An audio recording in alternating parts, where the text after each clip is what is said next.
Ready? Go! Go get it! Hello everybody, welcome back to my channel, or welcome here if you are new. Today, beginning of August 2020, the year just got better because 2020 is not being famous and is not being very nice to us, but something nice just happened, which is this.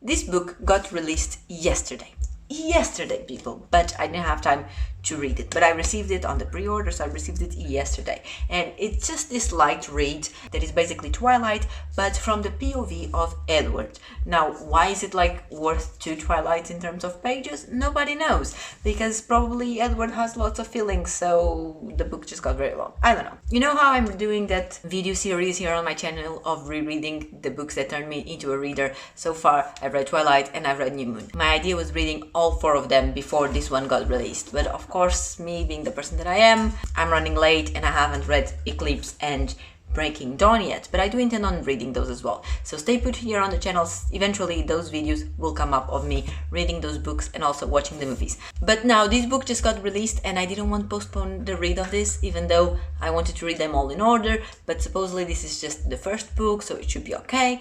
Anyway, reasons. I just want to read this straight away. I'm gonna be reading this with Claudia from La La Land, and her channel is gonna be linked down below, so go have a look, even though her videos are in Portuguese. Yeah, this is all I have to say. I don't have anything else. I just wanted to quickly jump on here and say that I'm gonna be reading this bad boy starting today. Hopefully our plan is reading 2 chapters a day, so today I have to read up until page 56, this little bit here. I'm excited. Are you excited? We are very excited. This is everything I've been waiting for. One of my most anticipated books of the year. It's also been confirmed that it's gonna be turned into a movie, so possibly when that happens, you're gonna have another video here on the channel with my reaction to the movie. Like, oh my god! This is too exciting. Anyway, that is it. I'm gonna do other things and then start reading the book, and I'll keep you updated. I mean, there's lots of book, so I hope there's also lots of good vlog content for you guys. So I'll see you very soon, shortly. Goodbye. Hello, how's it going? It's been a few days. I have been reading 2 chapters a day for Midnight Sun.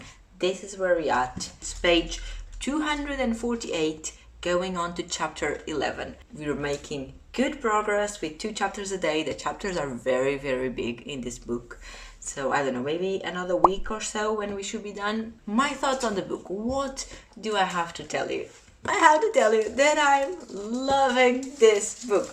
Obviously, the story is exactly the same story that we all know and love, but it's from Edward's perspective, and it's interesting how it's following exactly the same timeline as in the Twilight book.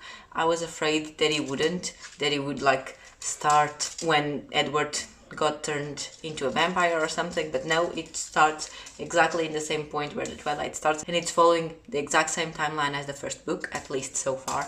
But it's very interesting to see it's the same story, but then there's little parts that are missing because were the things that Bella was doing by herself, and there's all these extra little bits that are implemented in the story because were the things that Edward did with his family, and obviously Bella didn't get to see those before, so now we get to see like the whole picture of what's happening, and we get to learn a lot about the Cullens, Edward's sisters, brothers, Carlisle, like their intentions, the way they think. And then we all know that Edward reads people's minds, so it's very interesting as well seeing how he uses that in his day-to-day life with his family, to have like secret silent conversations, but also how he uses that to understand people's motives and intentions behind their thoughts, and to really see what people are thinking, and it's excellent. I wish I could read people's minds. I don't know, Angela? Is it Angela?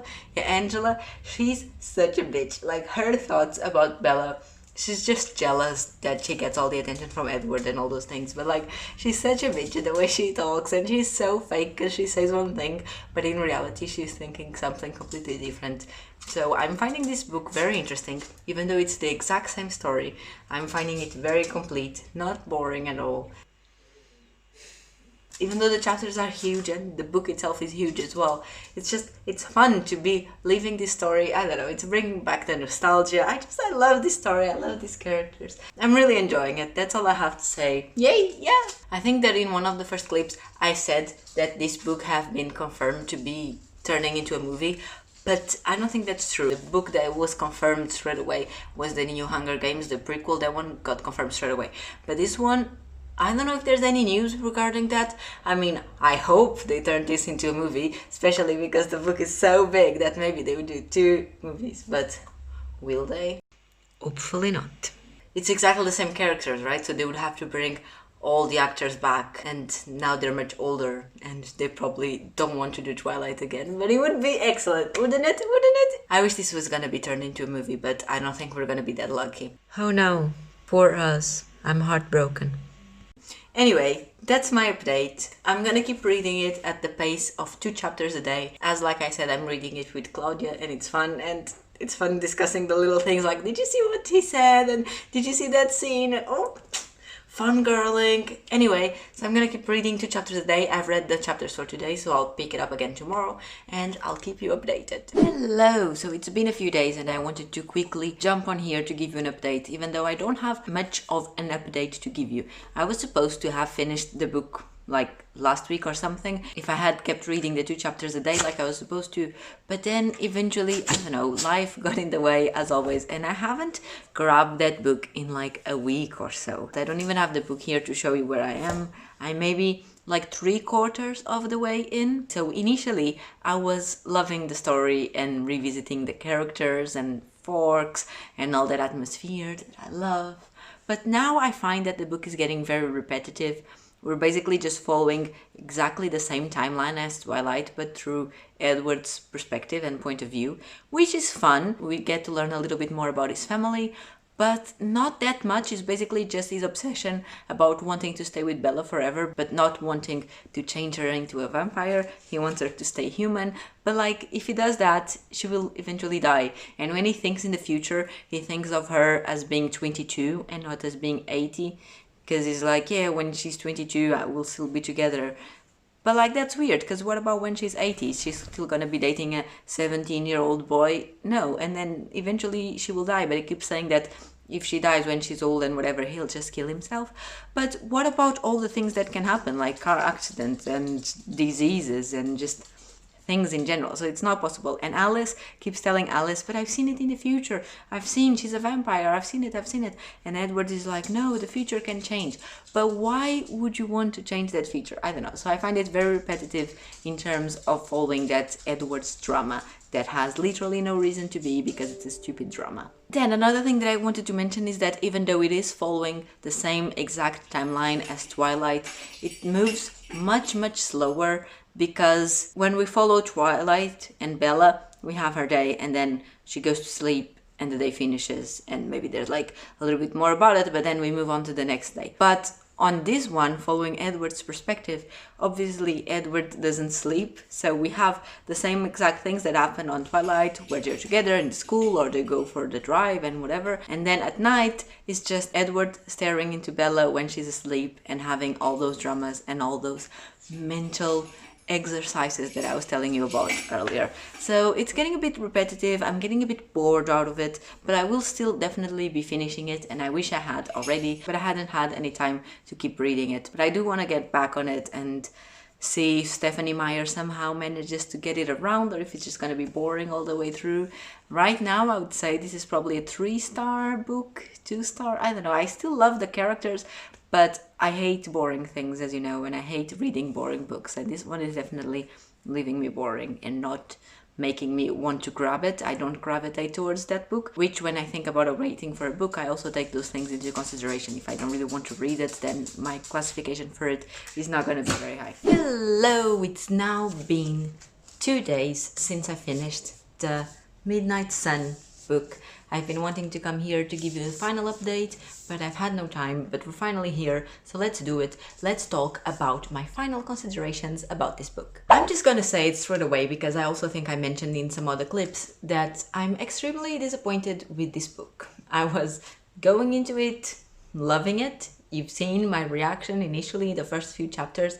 I was loving it. I was loving rediscovering the story, the characters, being back in Forks and in that high school and just seeing their young love naturally be born. But then, my dudes, that was like the first 200 pages of this book, and this book has already 700 or 800. It has way more than those 200 that were interested. Basically, what I think about this book is that it's unnecessarily overly written, overly detailed, overly explained. I feel like Stephanie Meyer, writing this book, was forcing herself, I don't want to say to write more, but maybe to write better or something, to make this story more than what it is. This is a very basic story, and she should have gone with that approach. This is a young adult story. We all already know what happens in the story, and yet here we are following Edward and all his questions and problems that in this book, and the way it's written, and because it's so long, it makes it seem like there's so many problems and so many questions,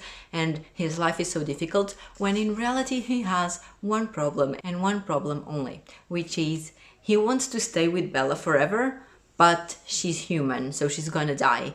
But at the same time, he refuses to change her into a vampire, because he believes that vampires no longer have soul, and it's never exactly detailed, not even here, not even in Twilight, but I think we all know this. It has a very Christian approach to it, about going to heaven when you die and all those things, and Edward basically believes that vampires don't deserve to go to heaven and that their soul is forever doomed, hence why he doesn't want to transform Bella. But like, first of all, I hate religion, so in the Twilight series that topic already annoyed me, but in this one that topic is so developed, as in the fact that Edward doesn't want to change Bella. It's repeated so many times over and over again, and even though it's not connected to religion directly, you know that's the problem, and it annoyed me because it was just like, dude, for fuck's sake, like, move on. All his family keeps telling him, you need to change her because she's human, that relationship is just impossible. Like, of course it is impossible. It's just ridiculous. So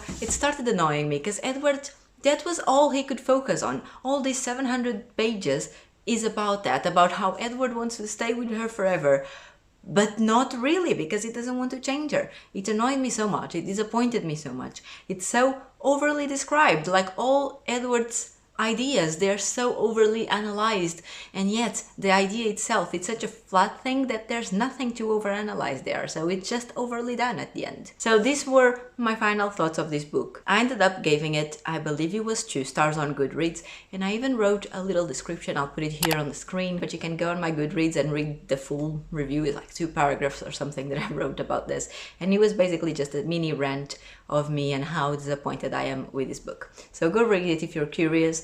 And I don't know if this is being adapted to become a movie or not. I know that the actor that played Carlisle in the rest of the movies has said he would happily do this movie and go back to his Carlisle role, but I don't know anything about the other actors. I don't know if they are interested in doing it. My bet is that probably not. Also, this book hasn't been receiving the best critiques, I think, so I doubt it's gonna become a movie. But I'm gonna say it here and now, and we all know this, that if it does become a movie, I shall be watching it and I shall be reacting to it. However, that is not likely to happen. Anyway, I hope you enjoyed following this month-long vlog, because that's how long it took me to read this book.